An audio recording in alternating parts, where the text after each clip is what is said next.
Hello and welcome to Views on News. I am Jawad Tehami. Now, Pakistan's Foreign Office says that it has informed the Iranian government that it has decided to recall its ambassador from Iran and that Iranian ambassador to Pakistan, who is currently visiting Iran, may not return for the time being. The Foreign Office has also decided to suspend all high-level visits which are ongoing or which were planned for the coming days between Pakistan and Iran. Now, this came in a statement after Pakistan's Foreign Office strongly condemned the unprovoked violation of its airspace and the strike inside Pakistani territory by Iran, which resulted in the death of 2 innocent children while injuring 3 girls.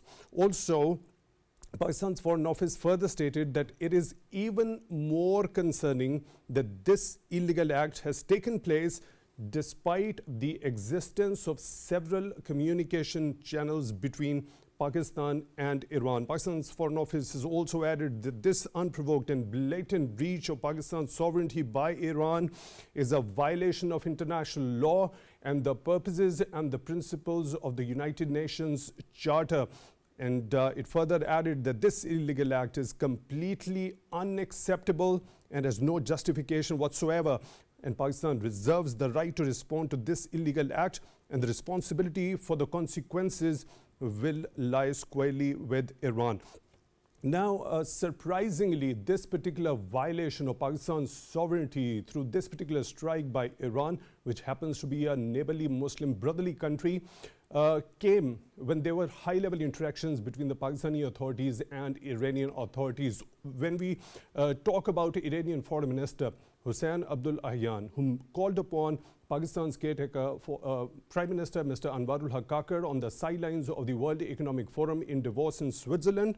And according to Iran's news agency, let me quote it, that Foreign Minister Hussein described the relations between Iran and Pakistan as deep and historical, highlighting Tehran's readiness to expand its ties with Islamabad.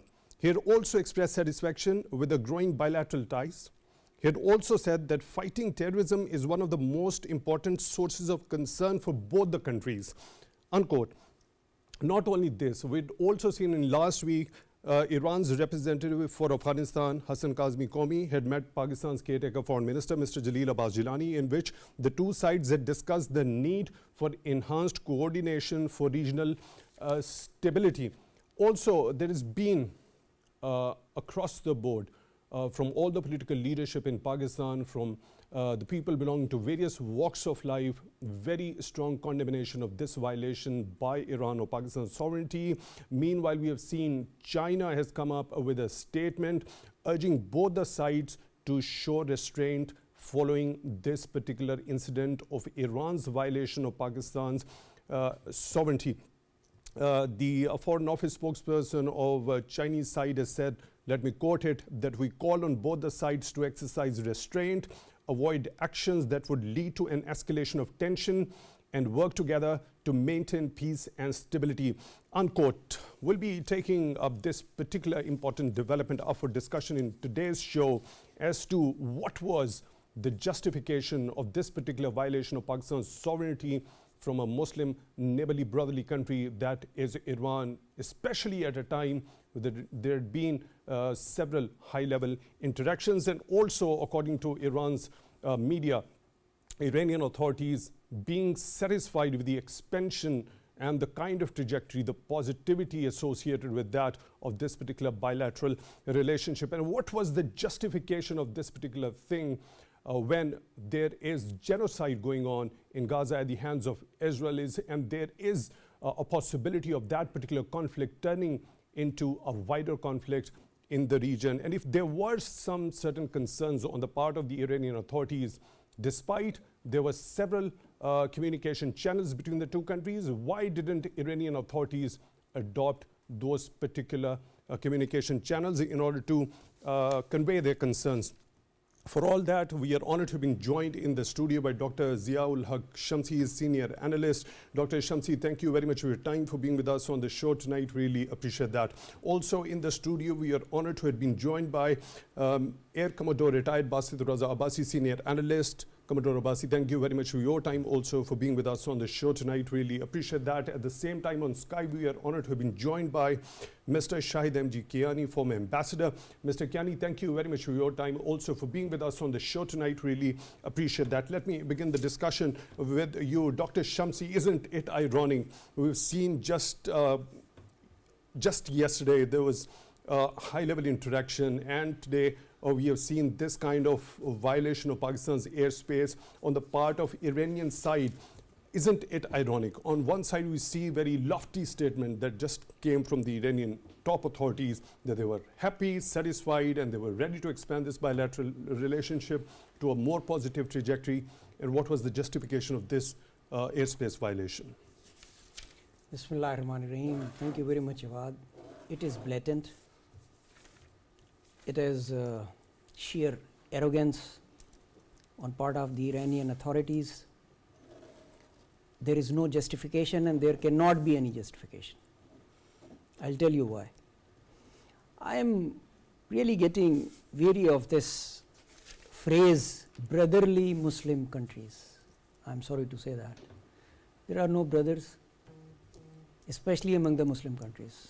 Let me be very straight on this. I am reminded of Lord Palmerston. Some 150 years ago, he had said that there are no permanent friends, no permanent foes in international relations, only permanent interests. And I think this is what Iran has done. Without any justification, it is unjust, uncalled for,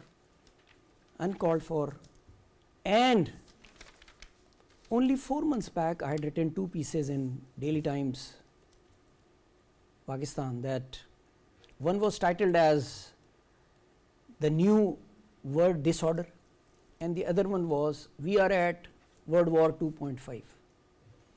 And I had argued that the way things are happening, we will soon get into this state of New World Disorder. I had argued that some 40% of world's population is at war or within the war zones, because at that time it was the Russia-Ukraine war was well under 1.5 years, now approaching 2 years. The Gaza has not taken place at that time. However, actually the Iran-Saudi Arab rapprochement was going on through the intervention of the Chinese. Yet, I maintained that things will not be so rosy in the coming days. What Iran has done is no less than what US did to Pakistan in Abbottabad. Isn't it? There only Osama bin Laden was killed. Here my 2 children have been killed and 3 injured. Why? There is no reason, there is no justification. As you said, there are so many channels available. Even if they had credible intelligence information, they should have shared it with Pakistan, and Pakistan would have taken action. Even if Pakistan had not taken action, Iran had no right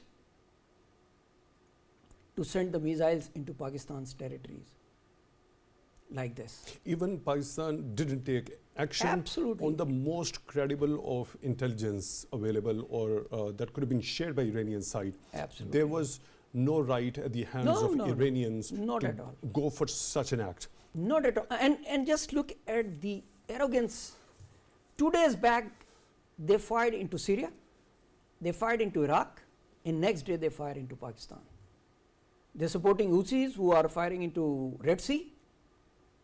What? Somebody should go and ask the Iranian leadership, sir, what do you want? What are you at? I'll come back to you. Okay. What, as per your understanding, could be the motive behind this particular blatant breach of Pakistan's sovereignty?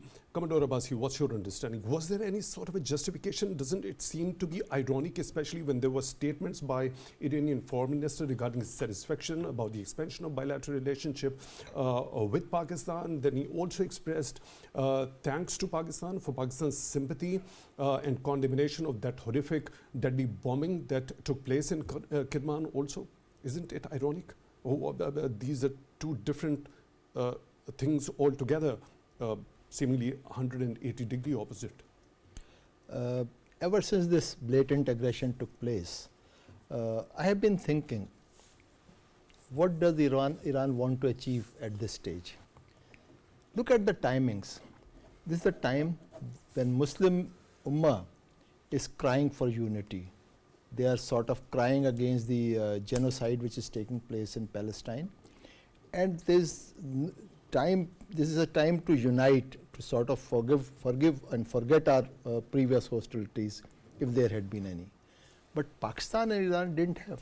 Of course, there have been skirmishes. There have been people from their side coming in and doing terrorist activities here, and maybe something happening from this side also. But it should not have led to this kind of aggression from their side. As we said, that so many channels of diplomatic channels have been available, and more so that very recently, even I think day before yesterday, their representative was here and discussing things with Pakistan. So what I can only think is that one is recognized by the company he keeps. Iran is a very close friend of India, and it's the policy of Mr. Modi that whenever there is an internal dissent or there's some problem inside India, they play the Pakistan card.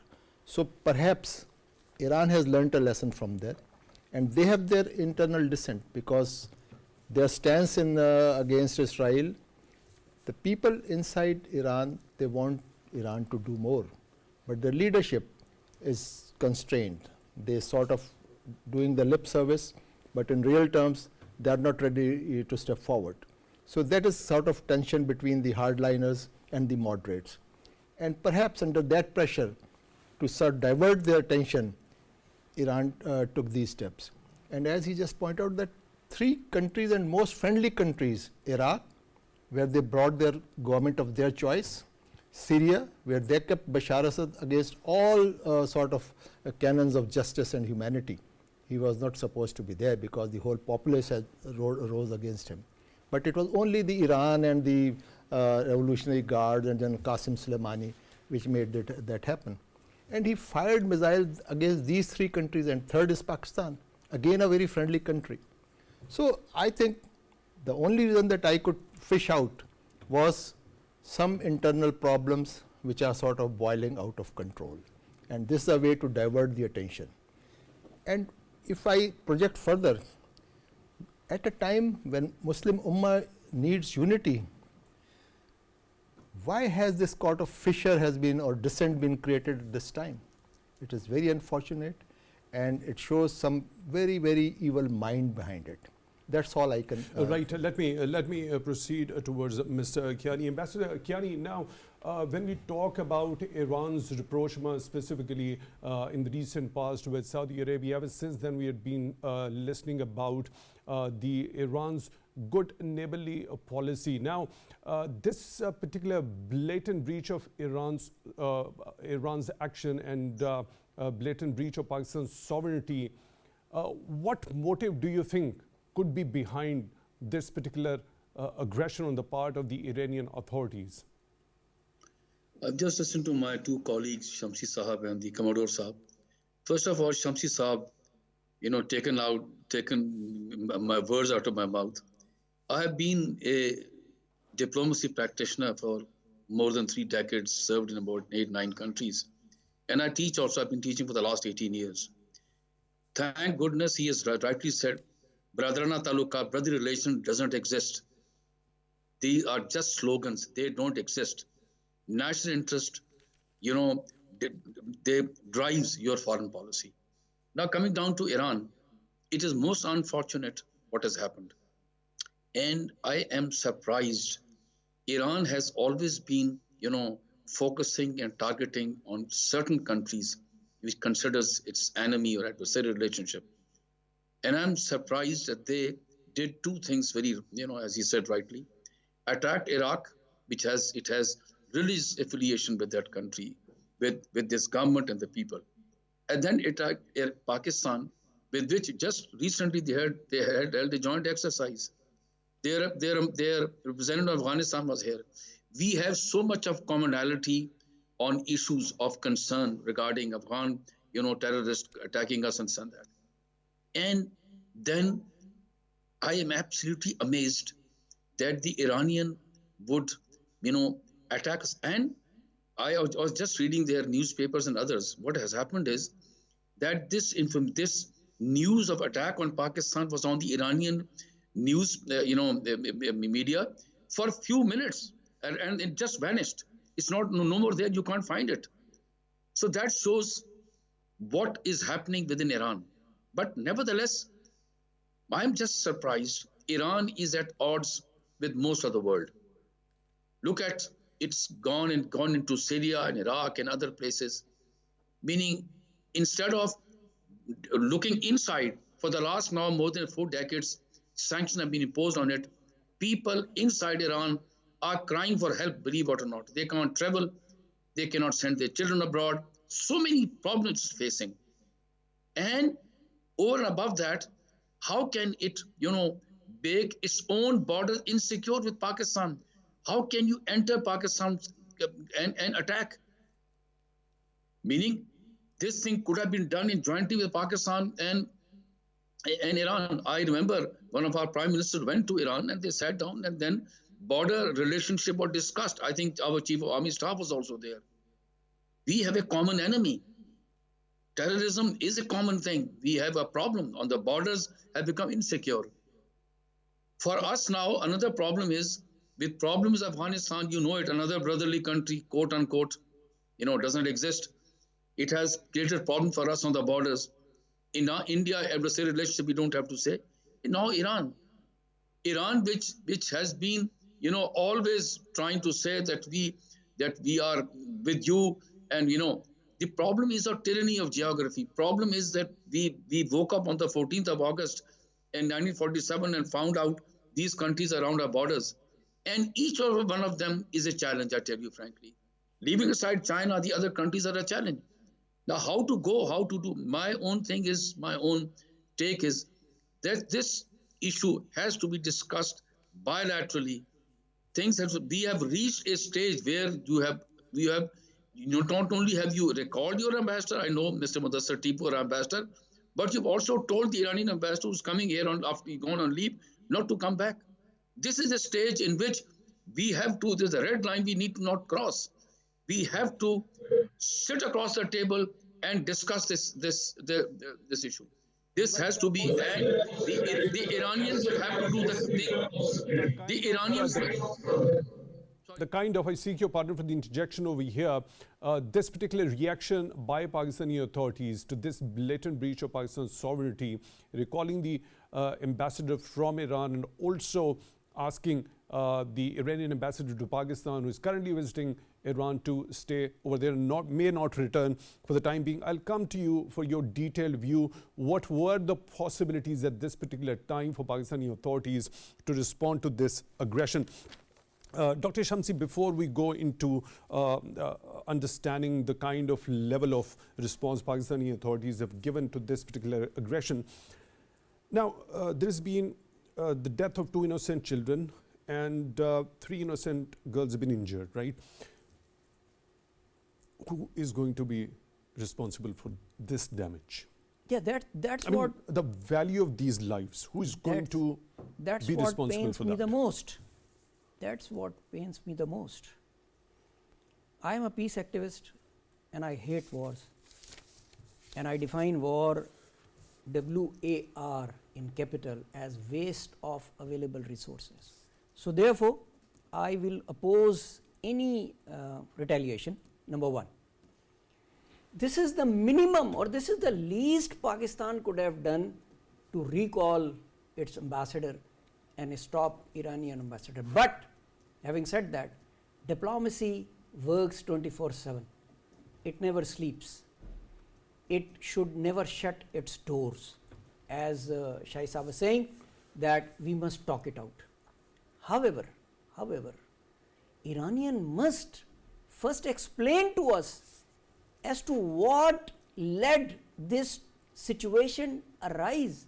Why have they done it? And who is responsible for the loss of these innocent lives? I mean, they can be arrogant towards Israel or America, but not Pakistan. Pakistan cannot take it. Pakistan is one country in the region which has always supported Iran against Israel and America. and all the Western allies, isn't it? So Iran dare not alienate Pakistan under any circumstances, but we must talk it out still. So at a time when there is genocide at the hands of Israeli authorities going on in Gaza, and we've seen the United States of America, the staunch ally of Israel, continue to point fingers towards Iran, and also has already been mentioned that Iran went into strikes in Syria as well as Iraq now. Now this blatant aggression towards Pakistan as well. Now at that particular critical juncture when there's so many fingers being pointed towards Iran, why would Iran push Pakistan in particular away deliberately? What Arrogance. sort of interest would it get Arrogance. out of it? Arrogance. Look at Iranian diplomacy around the world. Like Ambassador Saab said very rightly that everybody is against them. Why? There has to be some reason, isn't it?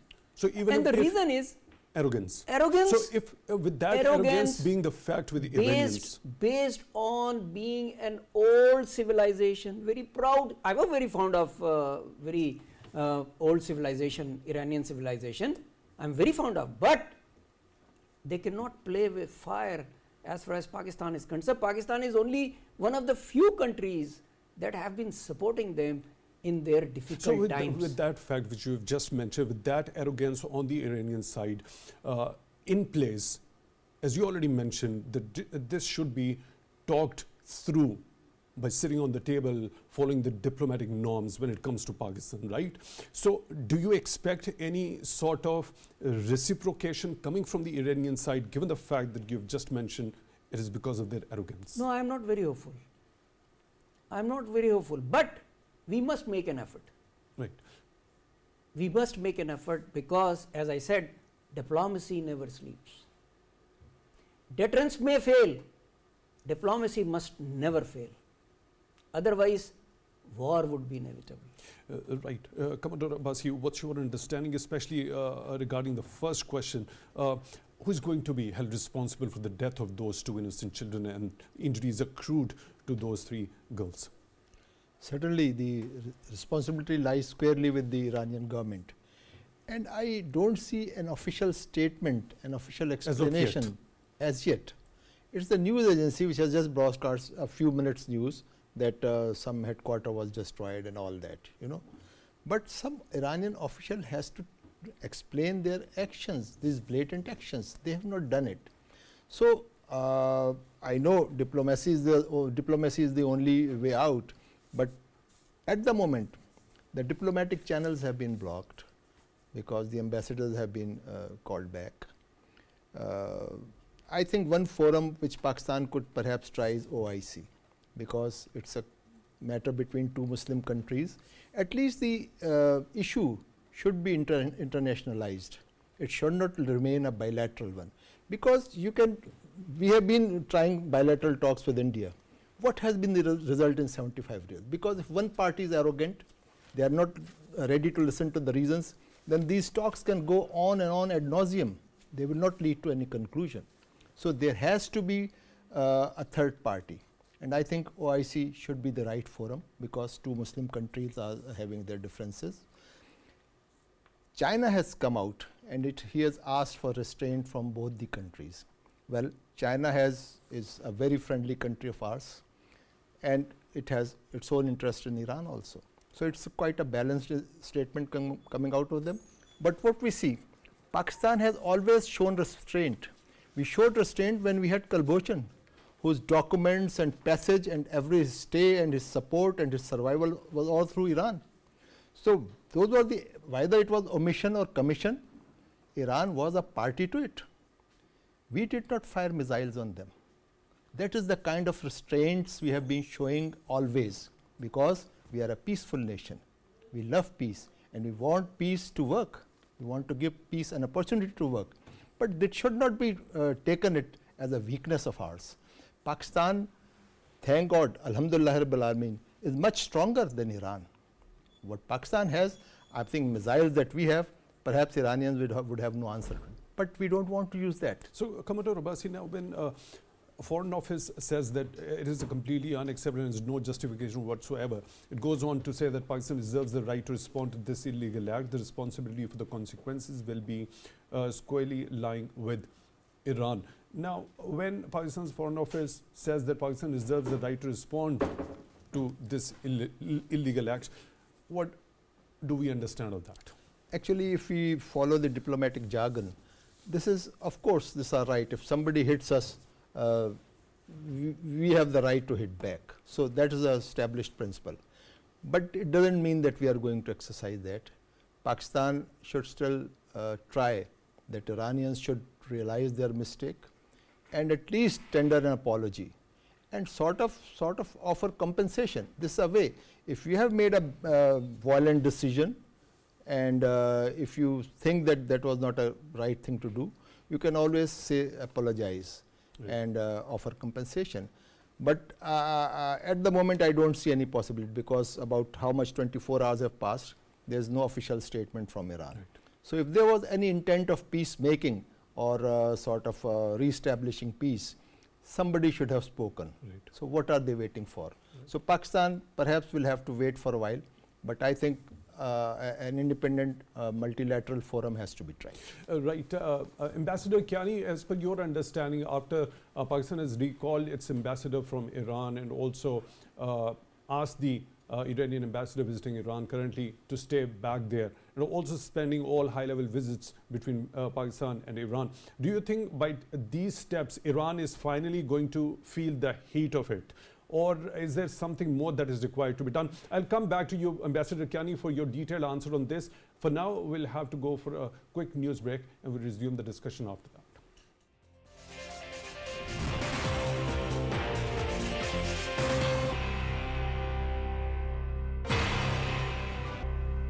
Welcome back to Views on News. In today's program, we are discussing the blatant breach of Pakistan's sovereignty at the hands of Iranian authorities. And we are joined in the studio by Air Commodore retired Basit, Raza, Abbasi, Dr. Haq Shamsi, and on Skype, we are joined by Mr. Shahid M.G Kiani, former ambassador.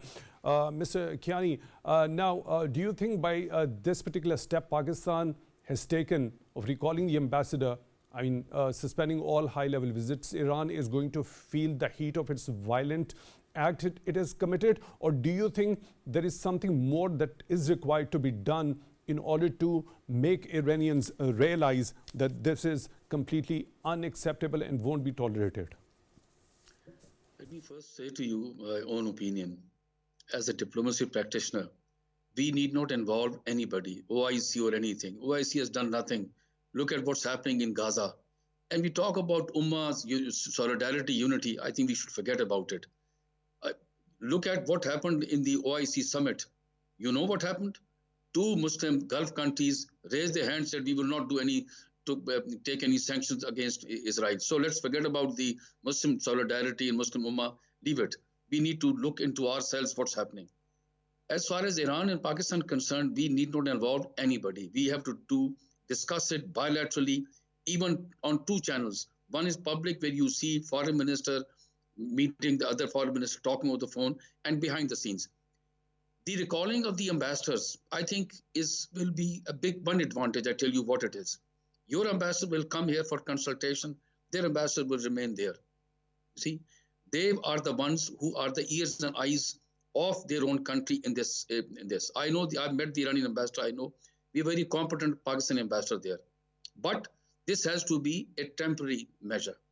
These ambassadors have to go back to their capitals so that the messages are sent at the highest level. And only the ambassador can do.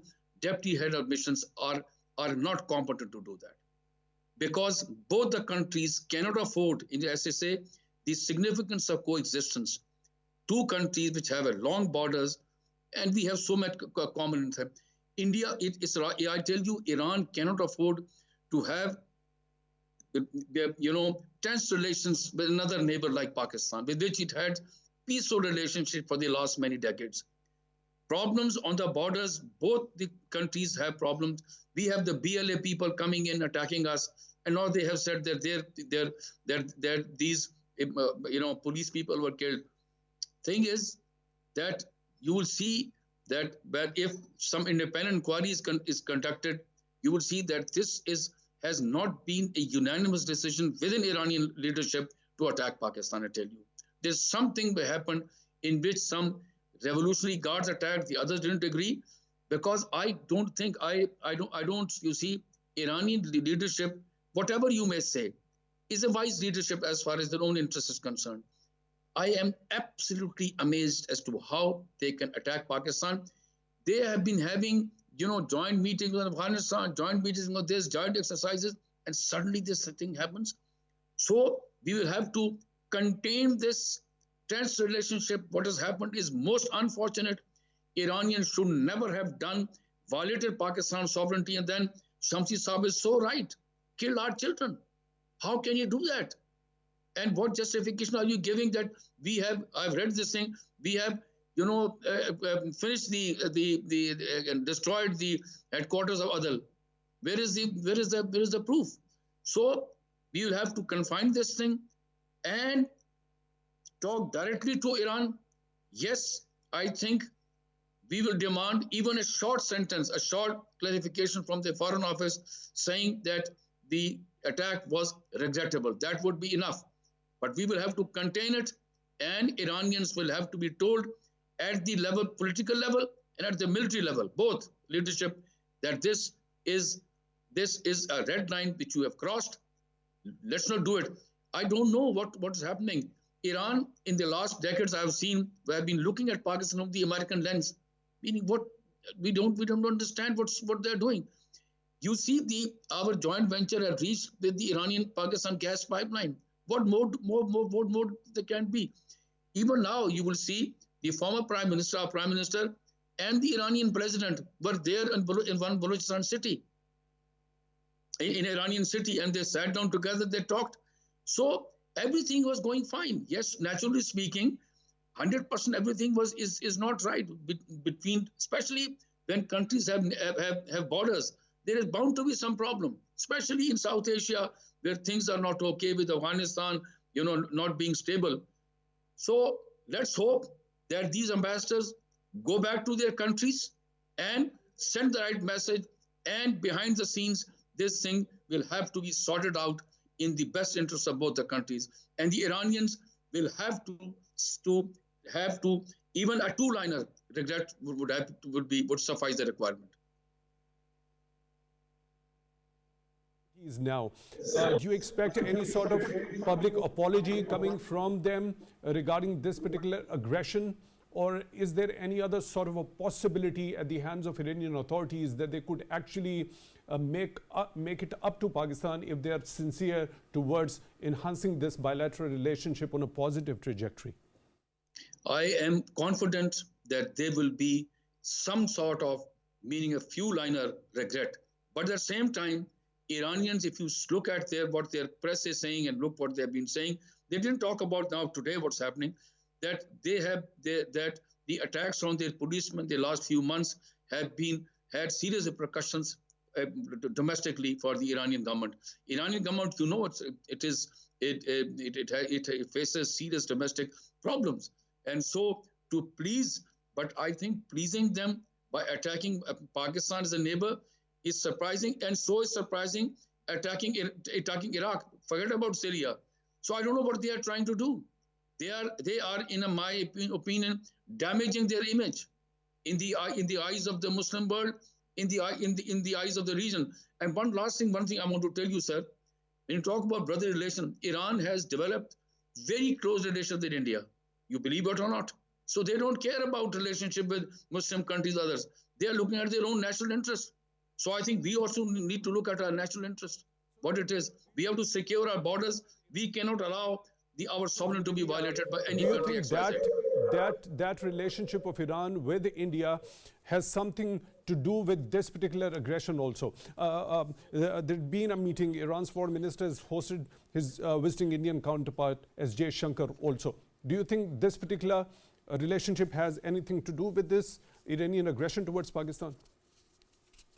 Asking me, sir? Do you think this particular relationship, as you already mentioned, that Iran is getting closer to India, do you think, we have also seen there is a meeting that has happened between Iranian foreign minister who has hosted Indian counterpart, S.J. Shankar also. Do you think this Iranian aggression was a result of this particular enhancement of bilateral relationship between Iran and India also?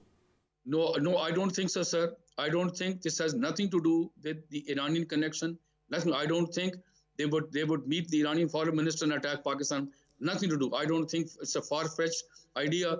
What has happened is, I tell you very frankly, there has been inside Iran the decision which has been taken. I can vouch for it, meaning I cannot vouch, rather I'm quite sure that there's some mix-up in the decision making, because to attack Pakistan and violate its sovereignty at a time when the relationship with Pakistan and Iran was, to be honest, very, very peaceful and quite cooperative. I'm surprised. Right, Dr. Shamsi, now your understanding regarding as to when Pakistan's Foreign Office says that it is the violation of international law as well as the purposes and the principles of the United Nations Charter. What options Pakistan does have when it comes to taking this particular case of aggression of Iran at the international forum? I think, first of all, it should be taken up seriously at the bilateral level, and Pakistan must demand apology, number one. Once that is done, we can proceed normal and have high-level visits, resumption of high-level visits, and the recalls of the ambassadors to respective capitals, as Kiani Sahab said, because we already have our plate full, and I think Iran also has its plate full. Iran cannot afford to alienate Pakistan under any circumstances. I'm sure this is an internal conspiracy within Iran that has led to this kind of blatant aggression against Pakistan. No sane official, no sane Iranian official would ever approve this kind of action against Pakistan. So, do you think the authorities at the hem, if it happens to be an internal conspiracy, now getting that understanding of how long-term impact it would have on the bilateral relationship with Pakistan, do you think Iranian authorities will actually go in ascertaining who was actually behind this conspiracy? They should, because at times, tactical level actions may have strategic level implications and consequences.